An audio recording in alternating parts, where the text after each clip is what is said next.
هي قرارات مجحفة من الاتحاد الكاف كابتن كرامي. ما توقعنا ان رئيس الاتحاد الافريقي لكرة القدم يصدر هذه القرارات. حتى الاتحاد السنغالي طلع بيان يقول لك احنا راضي على القرارات. طبعا انت مش مصدق بالاساس ان هذه قرارات خفيفة بالنسبة للسنغال وظالمة وقوية بالنسبة للمغرب.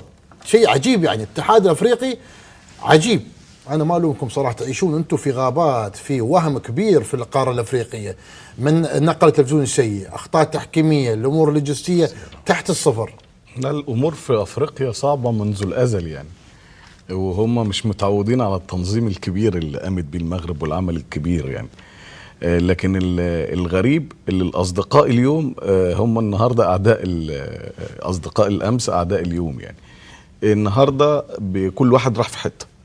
الاتحاد الافريقي مع رئيس الاتحاد الافريقي راح في حته، وخسروا المغرب اللي كانت الملاذ الامن لكل بطولات الكاف. يعني بمعنى ايه يا عبد الله؟ النهارده احنا عندنا بطوله وما فيش دوله مستعده. المغرب عندنا بطوله وعايزين نعملها بعمل كبير. المغرب موجوده، وبرضه مصر يعني عشان الامانه يعني. خسروا كل ده. النهارده لما تعتذر المغرب عن السيدات هي بتدي رساله واضحه للاتحاد كفايه كده.